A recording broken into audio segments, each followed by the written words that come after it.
crops I love the most is wheat because at any time of the year, anything could be happening. In other words, there's already harvest that's occurred on wheat in this country, and some guys just got their last wheat seeded in the northern part of the country. So we're dealing with all different growth stages. You know, with corn and soybeans, it's a lot different. I mean, a lot of times guys are planting corn about the same time in Texas as we are in South Dakota. Same thing in soybeans, but not in wheat. So we wanted to discuss late season wheat decisions, and we're gonna run the gamut here from weed control to fertility to pre-harvest burn down. We'll get to post-harvest burn down another day, but we got a lot of things to talk about here when it comes to wheat. Well, one thing you left out there, Brian, is insects. What about bugs? How late? We get so many questions about this. How late is too late to go out there and spray bugs? Well, if you have insects that are attacking your wheat, especially on a year like this year where we have great yield potential and we've got potential to make a lot of money because the crop price is pretty good, we have to protect it from bugs, and you can do it really inexpensively. You can spray $2 to $4 worth of insecticide and control just about any bug out there in wheat, but you have to watch your pre-harvest interval. This is your one limiting factor when we're talking about bug control. Different products have a certain amount of time before harvest that they have to be applied. Maybe that's 2 weeks,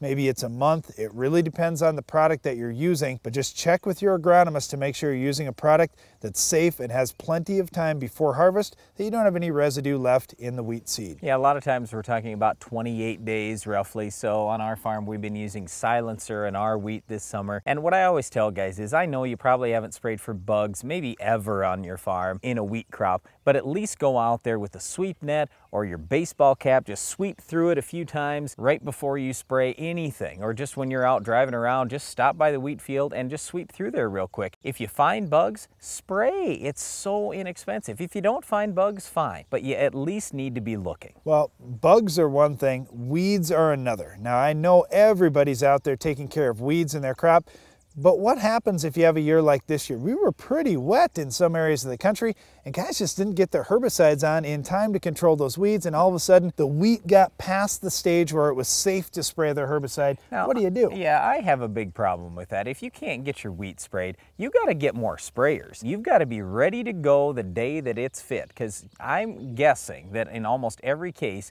there were days that things could have been sprayed. And yes, you might have needed to call the airplane in. That happens sometimes. We've even had that happen on our own farm. But typically, if you're ready to go and you've got enough sprayers to cover that ground in a short, small window, because, I mean, let's face it, with wheat, we don't have all these great options like we do in corn and soybeans. We don't have Roundup to come in when the crop is big or anything like that. You gotta spray things when they're timely. And it's not just letting the weeds go to seed. It's not just having this eyesore out there. It's a lot about yield. If you don't control your weeds early in the season, you're not going to have the wheat yield that you were hoping for. Well, it's very similar to corn and soybeans, Brian. You have to use a pre-emerge herbicide. And this is where I get so frustrated. Guys say, oh man, I just couldn't get out there and I got some wild oats that got going, or some other grass, maybe some foxtails or something. Yeah, well, where was your pre-emerge herbicide? You can use something like Prepare early, and then you take out most of those weeds. Now listen, you aren't going to take out everything. If you use Prepare early in the season, it's not going to be weed-free the whole year long. But at least it broadens that window for you that, you know what, if it holds weeds out for 3 weeks, 4 weeks, whatever the case may be, now you've got that much more time to get in there and spray your post-emerge product. Here's the reason why I like that pre-emerge herbicide. And you mentioned Prepare, it won't be perfect. When won't it be perfect? Well, it won't be perfect when you don't have rain. Well, guess what? When you don't have rain, you're not going to have much problem getting in there to spray later, are you? When Prepare works the best is when you have lots of rainfall. Well, that's the exact situation that we're talking about here today, is if you couldn't get back into spray, well, if you had lots of rain, your Prepare is going to work much better than normal, so it's not a complete disaster. Now, if you weren't able to get that herbicide on this year, there's nothing much we can do. We can't go back in time to change things. All we're saying is get ready for next year, get another sprayer so you're ready to go and set for next year. But for this year, you might be considering a pre-harvest burn down if your field is exceptionally weedy. You can certainly do that. Roundup is the product that we would use, but you can't spray Roundup until real late in the season. And just understand that any product you spray, I don't care what it is, Roundup 2,4-D, anything else, if you spray it pre-harvest, chances are that's going to lower the germination on that seed. So we don't recommend that you do this if you're a seed grower. If you're just a regular wheat farmer and you're going to haul this grain to the elevator, no problem. Well, if you want to have a good crop though, Brian, and you had heavy rains, what about fertility? You know, with nitrogen, a lot of guys have put their nitrogen out there and then got rain after rain, and that's going to flush some of that nitrogen down out of the reach of your root system, and we may have problems with protein later on in the season. What can we do to correct that situation? Yeah, well, the protein thing, a lot of that just comes down to nitrogen. So what we would suggest is making sure that you're soil testing, your tissue testing, and getting an ample amount of nitrogen on there. But worst case scenario, you can go out real late, I mean even up to heading, and get some nitrogen out. We like to do it with stream bars in our farm. Some guys will do it foliar feeding. If you're going to foliar feed, we really caution you against using straight 28% without much water. You've got to get a lot of water out there to dilute that 28% down, otherwise you're really going to burn that wheat. We would prefer to use safer products like, let's say, N-Response or something like that. But again, you could certainly use stream bars too. That's going to work best shortly before a rain. Well, here's one common misconception though. Protein is not all about nitrogen, it's about other things too. And you're going to see a response if you have the right amount of sulfur and the right amount of micronutrients. If you're short on sulfur or micros, you can put on a whole bunch more N, but that isn't going to be your yield limiting factor or your limiting factor for protein. You need to have those other things too. So be doing some tissue sampling out on your farm.